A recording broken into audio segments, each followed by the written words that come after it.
What's your carnal theory? Hey there, you're listening to Carnal Theory, where we talk with experts from around the world to learn how taking command of our sexual story affects our personal wellness, sexual experiences, and relationships with ourselves and others.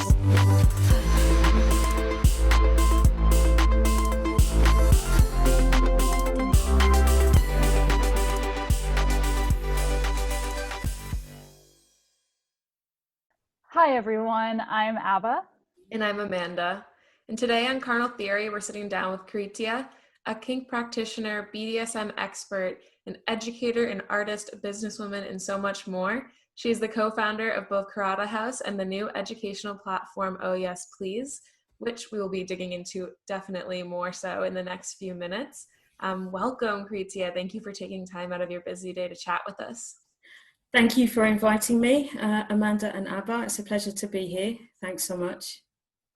Definitely our pleasure, for sure. So, Caritia, as we've discussed and as our listeners know, we like to start our show by asking you to tell our listeners what the carnal theory is that you've brought for our consideration today. And as a reference for new listeners, carnal theory, it's meant to be something that maybe challenges a presumption or a perception that we might have. And we're going to talk about it now.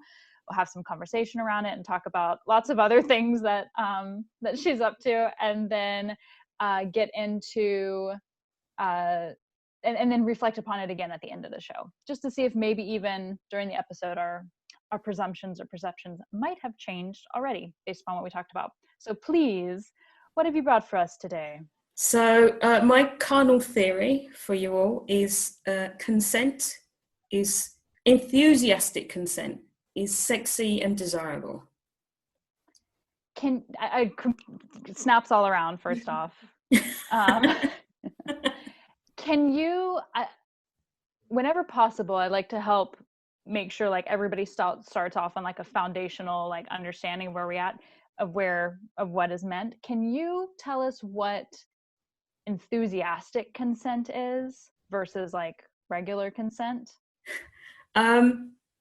So I think the best way I can talk with regard to enthusiastic consent is that hell yes, that really in the body, really everything about your yes is like juicy and interesting and engaged and curious and excited, and not this yeah, okay, that we often like settle for, because actually there's a lot of either a no that we're not comfortable giving, or there's a lot of maybes or conditions that come with that maybe or that no, instead of being like, actually no thank you, it sounds like a fun thing but right now it doesn't fit for me, doesn't feel comfortable for a lot of people. Do you feel so yeah, go ahead. Do you feel that should always be verbal, or do you feel that non-verbal enthusiastic consent also exists? So I think definitely non-verbal enthusiastic consent exists. However, it can be a little bit more problematic, because what you're saying yes to, right, is not as clear. So I think what you need before you can give it in a non-verbal way is to have had a conversation with the other person in the first place, to be able to then like understand, okay, my consent is going to be in this form, and that's what we've agreed, and this is what it looks like. And then from there, yeah, of course. But I think what happens is often, especially when we're talking about sexuality related topics, we don't like to have conversations because we think that's going to take something away from the experience. Mm-hmm. Our impression is that if we talk about it, it makes it less interesting. It's going to be less engaging if people know about it. Like it's got to somehow be secret. And I'm like, yeah, no, let's not make it secret. Let's really talk about it. Let's engage with it. Let's really understand what it is that is interesting to us, that's really there, you know, as opposed to guessing and trying to figure out and feeling really bad when it doesn't work because it doesn't meet your expectation, because you had an expectation yeah, no. Let's not do that. Let's really genuinely engage in the conversation about what is interesting to us, regardless of what the conversation is. Yeah. I'm gonna make an assumption and say that we're on the same page with this, but tell me if you don't. I would say that people, well, first off, people don't ask for consent because we're not taught to ask for consent. And then all the points that you just mentioned, I think, like, underline why and when even people who know that, like, consent is really important and maybe they even look for it, it's like this, like, oh shit, but if I do it, then, like, maybe I won't look masculine enough or feminine enough or whatever the hell enough that they think they're supposed to. Yeah. Are there, do you have some tools or, like, conversation starter of, like, here's a way to approach the conversation that, like, either still makes it sexy or still makes it like take some of the pressure off, maybe? I think first of all, we need to all understand that we're human. And that we have different ideas. So my version of so for example, let's go with my topic. So my thing is kink and BDSM, right? And I think it's safe to say that the majority of people's vision of kink and BDSM is completely different to mine. So I'm not into black leather. I'm not into, like, this very stark, very traditional way of looking at kink and BDSM. I'm very much looking at the connection, what it does to my body, what it does to my emotional state. And I think that when we go from a more kind of grounded basis of what we want to do, right? You want to engage with another person. That's the reality of all of this. And engagement can be done in so many different ways, right? So, you want to kiss someone, right? You can lean in and try, right? Which is what we've all been taught. That's like the tradition. Oh, you lean in and then see if the person reciprocates. It's just like, no, that's not really, like, the way to go for me personally. I feel that's a very old school way to go that is coming from a place of fear. It's coming from a place of rejection, of thinking, oh, if I don't, like, just do it, something else it's like, okay, let's not do that. Let's actually engage in a conversation and find out if somebody likes to kiss. So you can just ask the question, is kissing your thing? Right? That way you've already established if somebody's into that, or actually, maybe not so much right now, too soon. I'd hug you if you would accept my hug. Mm-hmm. So I think it's also about coming from a place of what kind of dialogue do you want to get into? What kind of back and forth do you want to get into with a person, and how much you respect their opinion, where they're coming from. Spot on, for sure. It's funny. There's I think of, like, films, and I think of, like, even in like a fantasy scenario, like, I think of, I don't know that this is true for everybody, obviously, but I think this resonates with a lot of women identifying people, male identifying as well, that this idea of, like, the Prince Charming walking up and being like, can I kiss you? And, like, I never, like, that's consent. That's, like, asking for it, but it's like, it is hot. It, like, why don't we think of that as being hot? Because it is. But like, in all other, there's, like, this one little corner where, like, you saying kissing, like, went, like, ding ding ding in my head. Like, there's this one corner of, like, kissing where it's hot to ask, but then, like, everything else is like, no, it just kind of happens, so we don't need to discuss it. Let's not discuss that right now. It just happens. Let's just do the thing. Let's just do the thing. Yeah. And now this is supposed to. So anyway, thank you for making that ding in my head. That was good connection moment for me, if no one else. I think what's interesting too is, like, a lot of people see a situation as like playing out where you ask consent to kiss, which then will lead to more than that, but you did not give consent to do more than that. But people assume if you want to kiss me, you're into me, and therefore you want to do things that I want to do. And it's so, yeah, there's just so many. This kind of leads into my next question for you, Caritia, which is like, there's all these problems with like consent and how we've been taught and how we've been presented consent in media. Talk about Oh Yes Please and Caritia House. What were those created out of? Was it a need that for education that you saw, or was it something else that it was born? So Caritia House, which is our queer artist collective space, that was born of a need of us, the owners, being three queer folk, self-identifying as that, and recognizing we didn't really have safer space for us to actually do the things that we love. And it's a lot of things around body and performance and art and all of that, plus kink and BDSM. So we felt it's like fucking beautiful, and everybody needs to go watch all of the videos. Like, the performances are insane. Sorry. Thank you. Important interjection. Apologies. So Caritia House, I think the three of us have been friends for, I don't know, 8+ years, and we talked about it. We met in another space where I was volunteering and they were patrons of that space, but none of us ever really felt completely grounded there. I think for my first 2 years of being there, I was definitely like really in it, but I could see various things that I found to be problematic. And I decided to then pull myself out of that space, and other personal stuff happened also.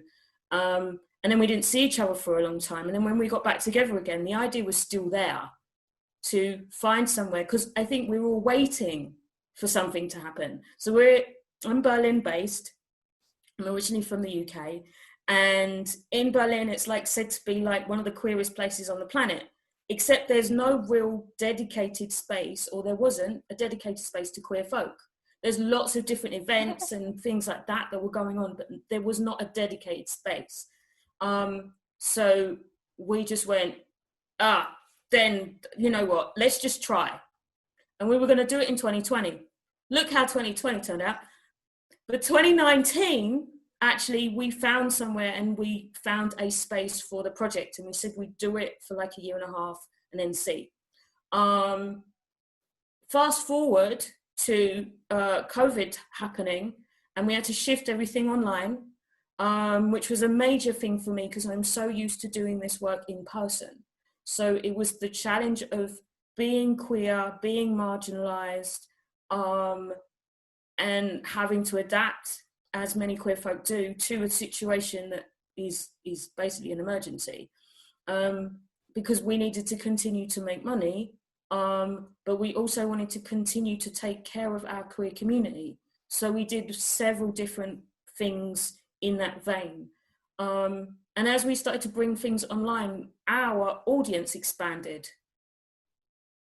And then we went, well, what would happen if we did this thing, you know, in a different way, through a format that everybody could access, that is directed and aimed at queer folk, but everyone can participate in.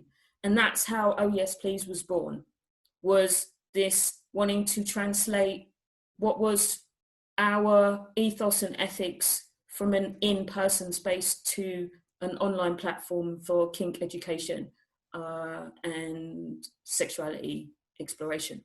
So that's kind of how it happened, was because we had to adapt. As intersectional marginalized folk, we're often the last to be taken care of. We're the last to be seen, if we're ever seen.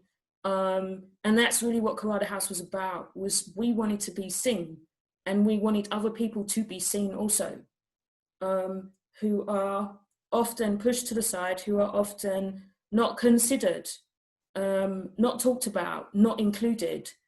So we wanted to find a space and create a space where we were included, where we were front and center of deciding what we could do and wanted to do and how we wanted to do it. And that's really what Caritia House was all about, was to give us a safer space, but also to say to allies, yes, you're welcome to come, but understand that this is really a space that's dedicated to us, for us, so that we can express our sexualities in different ways and forms. We can express our art, we can have our voice heard from a different place, one that's coming from our lived experience. So that's really where this whole thing kind of stems from, was that we really wanted a safer space and we wanted to be heard. And we realized we wouldn't get that unless we did something ourselves, which is often how these things are created and born. So yeah. It's fucking beautiful. And oh, go ahead, Abba. I was just going to ask, can you mention a few of the classes that you have available? Oh, wow. Yeah, we really have a super full spectrum of classes when it comes to,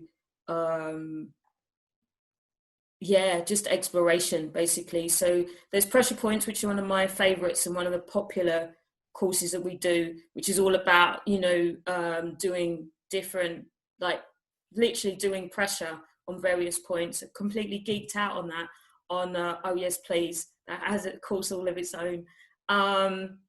Then and there's recorded and there's like live. Yeah, so Caritia House is really we're allowed to go back to the physical space now, so that's where we actually do in-person workshops. And then of course through Caritia House we also do live workshops. So that's us facilitating something for our audience. And then Oh Yes Please is the recorded content. So that's the stuff that you can just basically pay a fee for and access whenever. But we're always doing both now, in-person classes and online.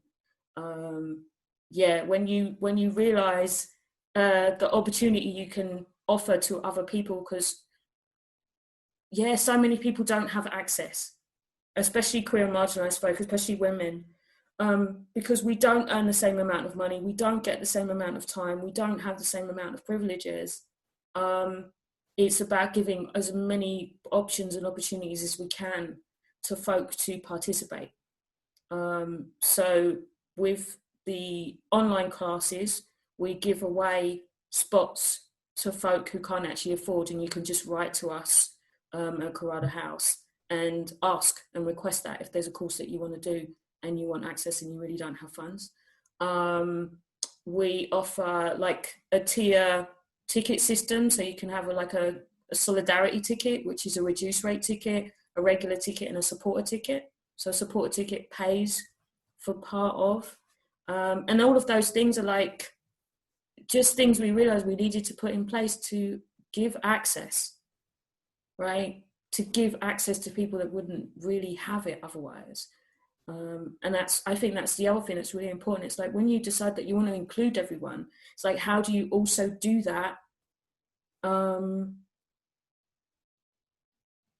Inclusively and respectfully. I see you, I hear you, I want to support you, is different to taking a very aggressive attitude and going, oh, everybody's the same. Because frankly, we're not. We're not all the same. We wished we were. We wish the reality was that we're all equal, but we're not. And when you're not, then you have to consider how else you're going to make something work or happen. And I think that's why the whole consent topic is so huge, because many, many queer and marginalised folk are not asked. It's just assumed that you'll do whatever it is that is happening. And that's one of the recorded classes, right? Yeah. Boundaries, consent, negotiation is like such a huge topic, and in there we've given like our body of knowledge as far as we have it right now. It's evolving. It's still a journey. It's still one I'm on and working my way through. But yeah, it's really about giving yourself a voice also. It's like empowering everyone to recognize, oh, you do have a choice. You can make a decision, and you can say yes to something and then realize, actually, no, that isn't going to work for me right now. You can say no to something and be respectful about that. And the other person, what you hope is the other person will give you a thank you, because that gives them space to do something else, you know? And it's you respecting your boundaries then, which I think is something, like you said, we're not taught. We're not taught consent. We're not taught about our boundaries. We're not taught about how to question and be curious about something. You know, And we accept just assume. a no. Yeah, and accept a no. Everybody thinks a no is rejection, that it's a personal attack on somebody. And I definitely want to offer and say, actually, a no is just somebody really respecting their boundary, right? Being respectful to themselves and respectful to you. Because if they cross their boundary, there's potential for resentment and falling out and conflict. It's just like, just accept a no for a no. You know, then you can move on and do something else with somebody who would give you a yes, an enthusiastic one, you know, a juicy, really into, want that. And it makes a very big difference also to body chemistry. This is something that we've learned, is that when you say yes to something, your body behaves differently. When you genuinely want to do it with all of your being, your body chemistry gives over in a completely different way to something that you're not really fully consenting to. And for me, that was huge. That was really, really huge, because especially with kink and BDSM, it's a really deep connection of trust that you're walking into. Yeah. It's huge. It's like you're basically putting yourself on the line of going, actually, I really want to do this thing that puts me in quite a vulnerable, soft place. Even when from the outside it looks completely different to that. On the inside, you're really putting yourself in a really open, vulnerable place. And to be able to do that and to go into those states of full being, holistic being, hell yes is what's needed. Like a genuine, informed, shared responsibility, understanding is needed to really dive in. And I think that's true of any intimate practice, even having a conversation. Like even having a conversation can be so intimate if you each have the permission of the other to really genuinely talk about the topic. Yeah.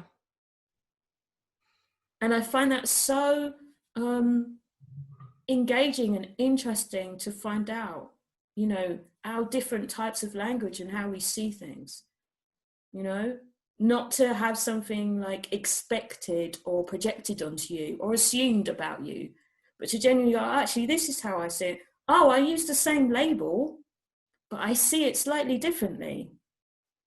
Oh, where's that difference? Where can we actually come together and meet on that? Or where are we actually, oh no, we don't really agree and we're going to do something else? It's like, yes, give me that. Give me that really, you know, in dialogue.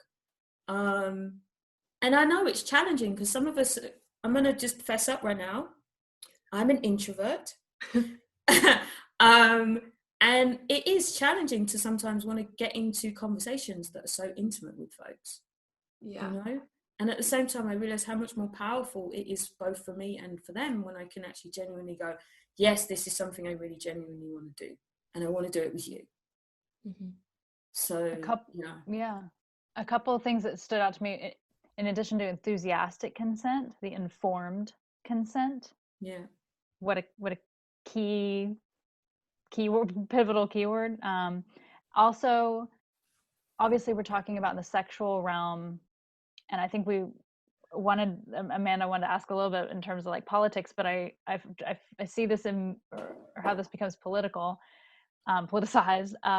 I see this just clear crossover of us not being taught consent, of us not being able to handle this rejection, so we don't engage in consent, and how that is just one, how the sexual conversation conversations around that are just one aspect of our lives where we are completely incapable of having this. It also comes into political conversations and just pretty much anything that either challenges us or pushes our boundaries. And I'm having another kind of like, oh fuck moment of like, if this was a foundational thing that, and I know some places are teaching this in kindergartens, but we really need to be learning it that early on, because it's in my new theory appearing in my head right now, it's affecting so many parts of our lives. Yeah. I mean, this is what I find really interesting about this whole topic. The reality is children already know how to do this. We teach them not to. And that makes me really sad because we don't listen to them. They know. They're already super clear about it. They already know their boundaries. But as adults, we cross that. Mm-hmm. Like, we don't pay attention to what they're saying. We don't listen to what they're saying. You know, children can be seen and not heard. This is something that still continues to perpetuate in our society today. And we put them in schools and the same thing continues to happen to them. So they don't do it. Mm-hmm. They don't do it. You know, so it's something that really, from, like you said, from a foundational place, from the ground up, you know, from where you're being taught these ways of behavior is what you'll continue to do. Right? So if as a child, your consent is constantly violated, your boundaries are constantly crossed, that is something you're always going to do. And hopefully you can unlearn that. But why should you have had to have gone through that trauma in the first place when we could have done it in a much softer, easier way by respecting the child when the child says they don't want to do something? Mm-hmm. Right? And or finding better ways to communicate with a child. Yeah. You know, children are majorly intelligent. I've got two friends who have the most adorable boys and they know stuff. Like, they just inherently know stuff. Yes, they need the boundaries. They need that kind of safer space to be able to explore, but they already know things. Right? So if our education really considered that each of us has inherent knowledge, and what we need is supporting in how we work through that as we grow and develop, it would be so much nicer for all of us if we weren't so binary about everything. You know, we are complicated beings. We found out there are 75 genders in the world. We found out, you know, doing all of this, like, so geeky, you know, exploring and experimentation through kink and through body awareness, like finding all this body chemistry stuff out. Why don't we find that out in school? You know, why don't we know that? Why don't we know how our bodies genuinely work? Right? Why do we have to wait to find this stuff out? Why is our sex education based on just pure anatomy and procreation? Why is it based on that? Why isn't it based on biochemistry and how our hormones work and how we develop? And why aren't there all kinds of different sexualities talked about? Yeah. Right? Why isn't that stuff normalized? Right? Because power. Somebody wants power over something that is actually very powerful. Our desire and our sexuality, when we really own it, it's one of the most powerful things that we have. No matter how you identify sexually or sexuality-wise or gender-wise, it's the most powerful thing you have, and it's the most sacred. And it should be so much more respected than it is. Like, no matter how you do stuff, no matter how sex looks to you, right? And for me, kink is sex. No matter how it looks to you, it should all be respected, because we should be treating ourselves with care and loving attention. no matter what it is that we decide that we want to do. And then just respecting, oh, my thing doesn't look like your thing, Amanda, but your thing is cool. It's just not my thing. But we don't do that because different is somehow not good. I appreciate you bringing up the power play into this, because it was certainly going through my mind. And yeah, not to go off on, I'm not looking to go off on a tangent here, but just other thoughts of like where this conversation could go, Yeah. and things that maybe could be good for people to think about is like, without going into conspiracy theory or anything like that, like power, withheld knowledge. Knowledge is power. Has routinely been used. Withheld knowledge has routinely been used to either keep people down or to keep people from seeing or being able to experience another side or version or fullness of something. So if we are not taught that being able to express ourselves in a full capacity is even an option, that's a withholding of power. And that's in terms of resonating, that just directly aligns with everything that we're doing, everything that we're about, that sex education and empowerment is a vehicle for peace, which starts in us and ripples outward. So it's it's exactly what we're trying to help. And I think that's exactly where Karada House is coming from, and where Oh Yes Please is coming from. It's just really to share knowledge so each person can be empowered. Yes, right? And that's why we wanted to have you on. Thank you. I think each of us was very much, went on our own different journeys, the three of us. And for me, for example, I'm what I called a late bloomer. I'm somebody who, my peers were all already having sex at like 13 and 14 and 15, and some of them even pregnant at that point. And I was just not interested. And then I met somebody when I changed my education from school to going to college. And I realized very quickly the princess narrative was not working for me. Just not working. And it took me a while to just tread that path of exploration, of really getting rid of this narrative of how a dynamic can be, that you meet this one and the one is everything. And it's, usually the first person that you want to have sex with. And it's just like, oh, that went out the window after like 3 months and breaking up with someone. Because I knew inherently that wasn't how it was going to work for me, and probably not how it works for the majority of the people in the world, right?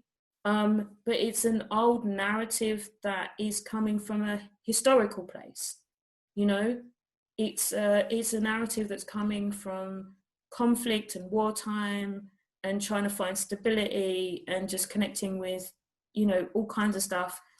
Specifically, I'm coming as well here from a Western perspective. But we all have other parts, other aspects to us. And unfortunately, those other aspects have been othered and dehumanized. And now I would like to reclaim my humanity. And as somebody who's a person of color and a woman, and queer and kinky, as well as being a sex worker and a sex educator and an artist, it's like I could not be any more intersectional. And yet at the same time, I recognize all the privileges I've had because I could get an education. I was brought up in the UK. I was able to study. However, the system wasn't built for me. I just worked my way through it because that was what I was told all that was possible. Right. And I feel like this is for me where the political aspect comes into it, is because everything is political, whether we want it to be that or not. And I'm not talking about governors and politicians and all of this. I'm talking about the fact that we don't stay in awareness of what our stories are, because our stories have been taken from us. Mm-hmm. If I look at my ancestry is based in slavery. So I'm from the UK. My parents are from the Caribbean. Those islands were colonized. Those islands were colonized from people being moved from their homelands of Africa. So it's like all of this informs where you're coming from. So it's like when you're engaging in any practice, whether that be yoga or kink or going to cinema, right? It makes no difference. Everything has some kind of history behind it, has a story behind it, has a narrative. Mm-hmm. And to understand what that narrative is and just be aware of it. We're not like going, oh yeah, now you have to go and march on the street. And no, we're just saying everybody needs to be aware of where they're coming from, where they've been, and where the people before them have been, to recognize it's a privilege to be able to have the freedom to have whatever sexuality identity that you have. If you're cis heterosexual male, great. But if you're queer, if you're a woman, you know, if you diverge from cis normativity, we've been completely undermined from the get-go. And now we're saying to you, can you just be aware of it? Can you just understand that not everybody's coming from the same place that you are? That some people are coming from a traumatized place that may be an ancestral thing, or it may be an actual thing that's happened right now in their lived experience. Just be aware of that and take responsibility for the thing that you want to do with this person, and don't just assume because you're into age play or race play that that's what the other person wants also. What we want to do is really be in our, okay, let's recognize it, let's have a discussion about it and see if that's something we want to engage in. And if it's not, then respect that we don't want to engage in that. Mm-hmm. So as a sex worker, I have been asked to do a lot of things. And one thing that really struck me was somebody contacted me and wanted me to hang them by the neck. I was like, wait, what? And now I get, so that, let's not get it twisted. He's asking, right? But what he's not keeping in mind is he's asking a person of color. He's a white cis person. He's not thinking about my history. He's not thinking about the implications. He's not thinking about my safety. He's not thinking about his own safety. And I'm just like, no, I am not doing that. But it hit me more from an ancestral perspective mm-hmm. to ask me to do that. Mm-hmm. And the non-thought that went into that request. Right? Yeah. And these are things I feel like people don't want to have discussions about because they don't want to be rejected, one. So it's fear of rejection. Two, don't want to be humiliated. So they don't want to look silly, right? Three, they feel guilty or shame.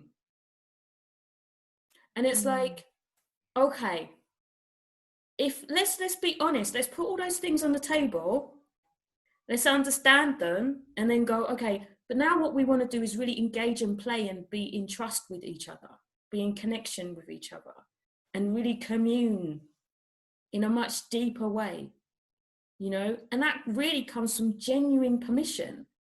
That means genuinely grabbing all of the things you have and going, yes, this thing I definitely want to play with, but this thing not. Mm-hmm. And these two things, they're my hard limits, right? And these things, I'm really curious about it, but maybe I need this, and this thing in place before I can do that. And then seeing if you, okay, can I do that? Is this something I can genuinely engage in? And if it is, fantastic. If it isn't, then don't do it right now. And speaking in terms of the story and the narrative, which is also obviously a big part of what we're about, the biography, what your biography is, your current life biography, your sexual biography, in addition of checking privilege and seeing what ancestral trauma and wisdom you have, and, Exactly. and being able to keep that in check. It's also this opportunity, how we tend to put it out as this opportunity to reflect, which is also what you're getting at. It's this, okay, here's what my story and narrative has been. Let's check that out. Let's see if that's the narrative that I actually want to continue. Or if checking myself, I realize that princess fairy tale isn't what I wanted. Like you were saying earlier, like, thank you, reflective moment. I now know what I actually fucking want to do instead of just living out something I was told I need to. So it's just immensely important to know what our story is, and how we actually want to do it, as we phrase it, commanding our sexual biography, commanding our story, taking ownership of it, and realize we are an active player in it, not a passive participant. Exactly.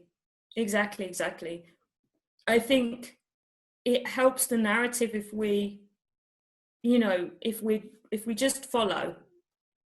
We don't really want to like engage. We just want to just follow. It's like, okay, let me be honest. I don't want you to just follow. I want you to be with me. I want you to be supportive of me, and I want you to be with me. I want you to be present, right? I don't want you to be finding yourself feeling resentful towards me because you did something you really didn't want to do. I want you to feel empowered. I want you to feel, hot and erotic, and really present in your body.